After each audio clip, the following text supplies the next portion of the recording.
इस कार्यक्रम के पुण्यार्चक हैं श्री वर्धमान श्वेतांबर स्थानकवासी जैन श्रावक संघ ट्रस्ट, उपाध्याय प्रवर प्रवीण ऋषि चातुर्मास समिति। परम श्रद्धेय पूज्य गुरुदेव के चरणों में कोटि वंदना। विराजमान स्नेही से तीर्थेश श्री महाराज साहब, उपस्थित भव्य आत्माओं, भावना शुद्ध कैसे हो सकती है? भावना में निर्मलता कैसे आ सकती है? क्रिया में निर्मलता अभवी जीव की भी आ जाती है। क्रिया में निर्मलता मिथ्यात्व के जीवन में भी आ जाती है। भाषा की शुद्धि मिथ्यात्व में भी हो जाती है। महत्वपूर्ण जीवन का विषय कि मेरी भावनाएं निर्दोष कैसी हो सकती है? कि भावना शुद्ध हो गई कि सिद्धि हो गई। महाराष्ट्र के हमारे संत रामदास, इन्होंने बहुत सिंपल शब्दों में कहा, मन करारे प्रसन्न सर्व सिद्धीचे मूल कारण। अपने दिल को खुश कर लीजिए। दिल खुश हो गया तो सभी सिद्धि का वो बेसिक रीजन है। और आप जानते हो कि दूषित आहार करने के कारण से पेट बिगड़ता है। दूषित पानी पीने से भी पेट बिगड़ता है। पोल्यूटेड हवा लेने के कारण से तो कितनी मौतें दुनिया में हो रही है, उसकी कोई काउंटिंग मुश्किल है। लेकिन परमात्मा से पूछो तो परमात्मा कहते हैं, भावना दूषित होने के कारण से कितनी बार ये जीव नरक में गया है, इसकी काउंटिंग नहीं है। ये भावना की अशुद्धि। रिश्ते क्यों टूटते हैं? पैसा कम इसलिए, खाने को नहीं मिलता इसलिए कि एक दूसरे के दिल का ध्यान नहीं रखा जाता, इसलिए रिश्ता टूटने का कारण क्या है? अभावों में भी रिश्ते प्यार से जिए जाते हैं और सीमंती में भी रिश्ते बिखर जाते हैं।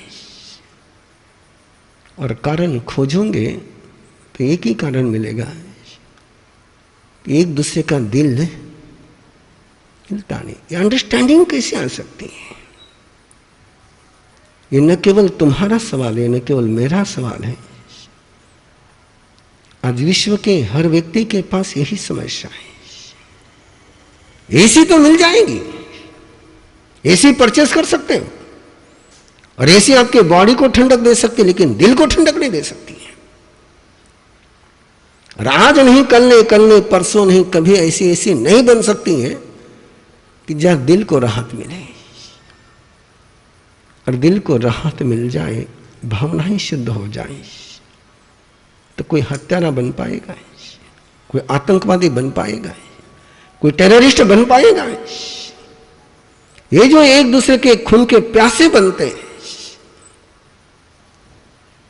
उसका कारण कोई पैसा नहीं है। ये भावनाएं गड़बड़ा गई कि सारा गड़बड़ा जाता है। सम्यक तो पराक्रम में जीवन की एक एक समस्या का जो फंडामेंटल प्रॉब्लम है, उन फंडामेंटल प्रॉब्लम का बिल्कुल बेसिक सोल्यूशन दिया गया है। 24 तवेनम भन्ते जीवे किम जनई, ये सवाल सामने आया है। और बड़ा गहरा सवाल है। इस सवाल को आप यात्रा करोगे कि जैन दर्शन सृष्टिकर्ता भगवान को नहीं मानता है। जैन दर्शन की ये धारणा नहीं है। और ये सत्य है कि किसी भगवान ने सृष्टि का निर्माण नहीं किया। ना कोई भगवान सृष्टि का संचालन करता है, ना कोई भगवान तुम्हारे सुख दुख दूर कर सकता है। कोई भगवान किसी के दुख दूर नहीं कर सकता है। यदि भगवान किसी के दुख दूर करता तो दुख विपाक सूत्र में मुर्गा लोढ़ा के वहां इंद्रभूति गौतम जाते हैं, जिनको आप अनंत लब्धि के भंडार कहते हैं। वो मुर्गा लोढ़ा का दुख दूर कर जाते हैं ना।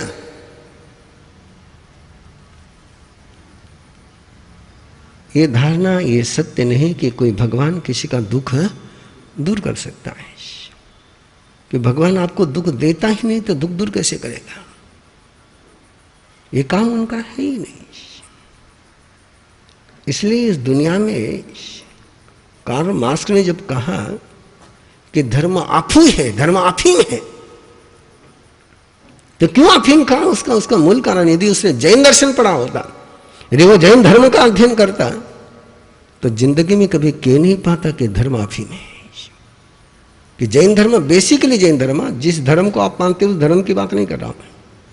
ओरिजिनल जो जैन धर्म का स्क्रिप्चर है वो कहता ही नहीं, वो तुम्हें भुलावे में रखता ही नहीं, वो तुम्हें भटकाता ही नहीं, झूठे आश्वासन देता ही नहीं।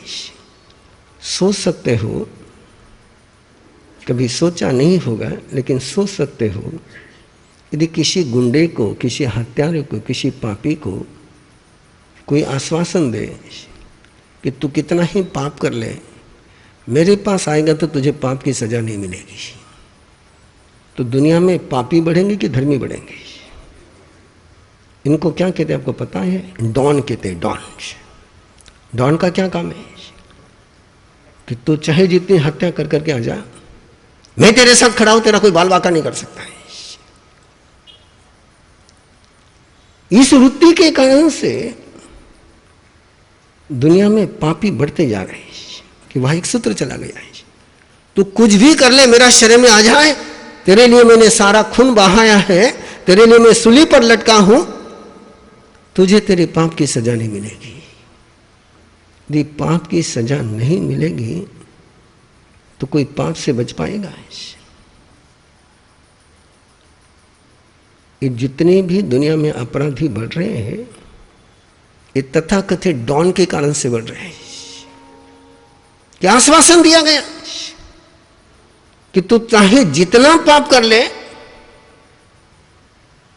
मुझे सरेंडर कर दे, और मुझे सरेंडर कर दिया तो तुझे मैं स्वर्ग में ही पहुंचाऊंगा, तुझे नरक मिलने वाला?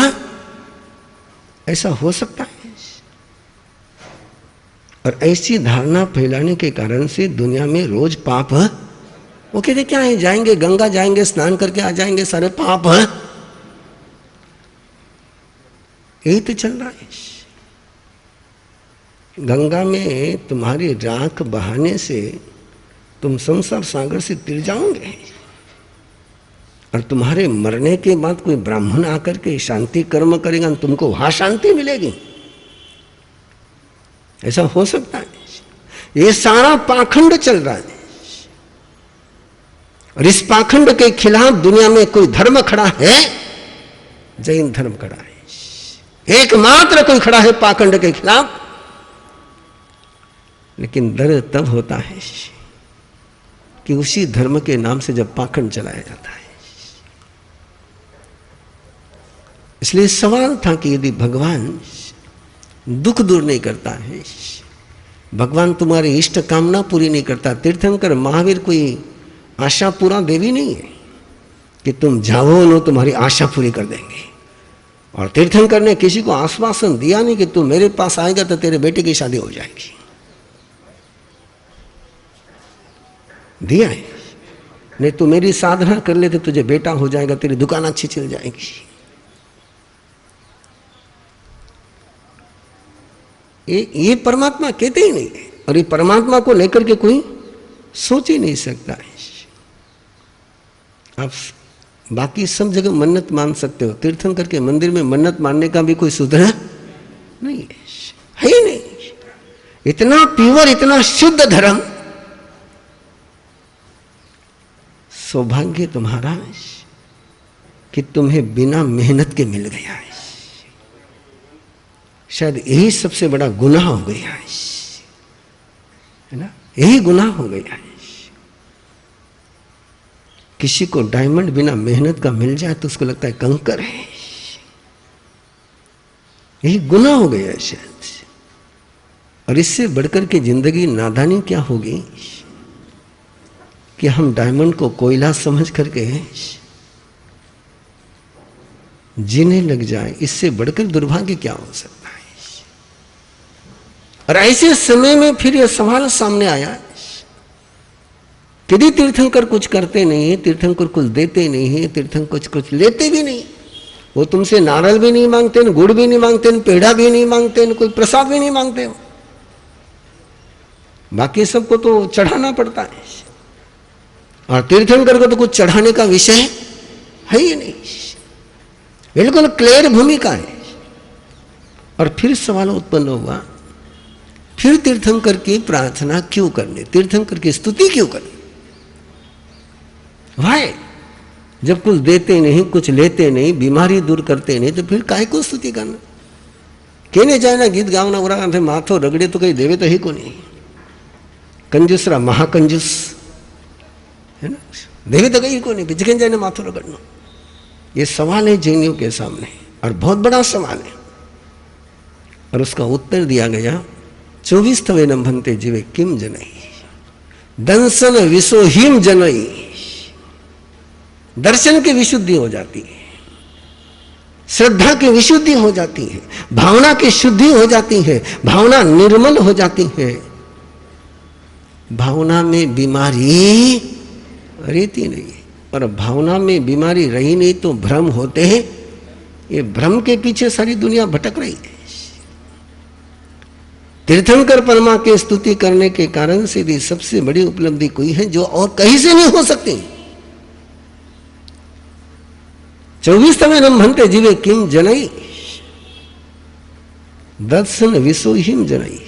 वहां नहीं कहा गया कि तू 24 तो करेगा तो तेरे कर्म क्षय हो जाएंगे, ये नहीं कहा कि 24 तो करेगा तो तेरा पुण्य का बंध हो जाएगा।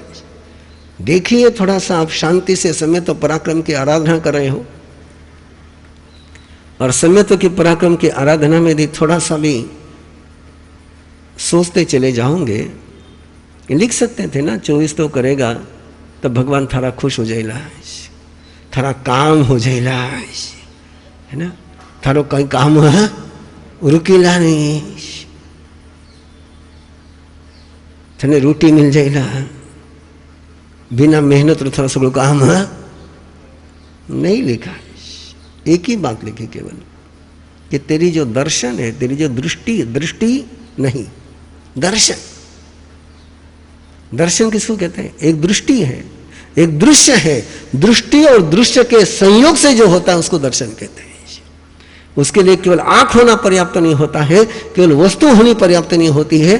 तो आंख और वस्तु का जब संबंध आता है उसको कहते हैं दर्शन हो गए। ये दर्शन, ये वस्तु का दर्शन, ये पदार्थ का दर्शन, ये सत्य का दर्शन। जम दंसई तम लहई, बोलोगे? जम दंसई तम लहई।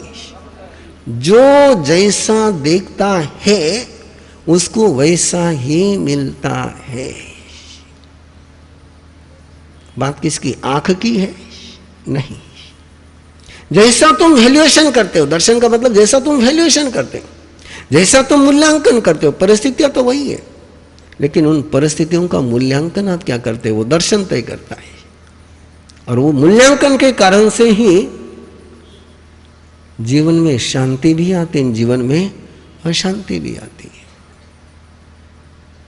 मैंने आज युवकों को पूछा था, आपको पूछता हूं, आपने किसी को काम कहा और उसने इनकार किया, आपके मन में क्या भावना आती है? किसी को आपने काम कहा और उसने नहीं माना, आपके मन में क्या आता है? फक्त सामायिक वाला बिना सामायिक वाला भी खरो बोल जो इतना कह बाकी कहीं नहीं कह रही। हाँ, मारी पुनवानी कमी है। आगे और क्या आवे मन में? ये तो एक नहीं आवे, घणो कई आवे। हाँ, क्रोध आ जाता है, इंसल्ट फील करते हैं। और जिस समय तुम्हारा कोई काम नहीं करता, तुमको गुस्सा आ जाता है, तुम्हारे मन में वो नहीं काम करें, कहीं फर्क पड़ता तो नहीं कर सकता, तो नहीं करियो, तो आप डिपेंडेंट हो जाते हो कि इंडिपेंडेंट बन जाते हो। क्या हो जाते हो? और डिपेंडेंट जो होगा वो कभी मंजिल पर पहुंच पाएगा क्या? मंजिल पर कौन पहुंचता है? जो इंडिपेंडेंट होता है। और भगवान महावीर का दर्शन आपको इंडिपेंडेंट बनने के लिए कहता है, वो पराधीन होने ही नहीं देता है। उसने काम नहीं किया, मैं औरों से करा सकता हूं, ये सोच दिया या तो, और किसी ने नहीं किया तो मैं कर सकता हूं, तो मंजिल पर पहुंचोगे नहीं पहुंचोगे। उसने काम नहीं किया, बैंक से आपका चेक रिजेक्ट हो गया, क्या कारण हो सकते हैं? बैंक बैलेंस है, अब तुमने जिस बैंक के नाम से चेक लिखा है वह तुम्हारी इन्वेस्टमेंट नहीं है, चेक रिजेक्ट हो गया, बैंक बैलेंस है ही नहीं। बैंक बैलेंस होता, कई ने चेक लिखा, कई ने चेक लिखा। दशरथ को चेक मंजूर नहीं था, लेकिन फिर भी मंजूर करना पड़ा क्योंकि उसका बैलेंस है। दशरथ की इच्छा थोड़ी थी कि राम वनवास में जाए, दशरथ की इच्छा नहीं थी, दशरथ को मंजूर भी नहीं था, लेकिन चेक रिटर्न नहीं कर सका। क्यों? कई का बैलेंस था। जिसका बैलेंस होता है उसका चेक रिटर्न नहीं होता है, और जिसका बैलेंस होता नहीं है उसका चेक पास होता नहीं है। तो जब अपना चेक रिटर्न हो जाता क्या सोचना, बैलेंस नहीं है ना, उस बैंक में अपना बैलेंस है। अब जिस बैंक में बैलेंस होगा उसको चेक पास करना ही पड़ेगा, उसको कोई ऑप्शन है, उसकी इच्छा हो या नहीं हो। फिर कहानी याद दिलाता हूं, आपको सुनाई हुई कहानी है। मेघ कुमार ने पिछले जीवन में बैलेंस फुल किया था। मेघ कुमार की आत्मा ने पिछले जन्म ने अपना बैंक बैलेंस फुल किया था, एक्सट्रीम बैंक बैलेंस किया था। हजारों जीवों को आग से जलने से बचाया था, उसका बैंक बैलेंस फुल था। और बैंक बैलेंस फुल था, और उसने धारिणी के गर्भ में जाकर के इच्छा करी कि अकाल वर्षा होनी चाहिए, हुई कि नहीं हुई? इस कार्यक्रम के पुण्यार्चक हैं श्री वर्धमान श्वेतांबर स्थानकवासी जैन श्रावक संघ ट्रस्ट, उपाध्याय प्रवर प्रवीण ऋषि चातुर्मास समिति, महावीर भवन, इंदौर।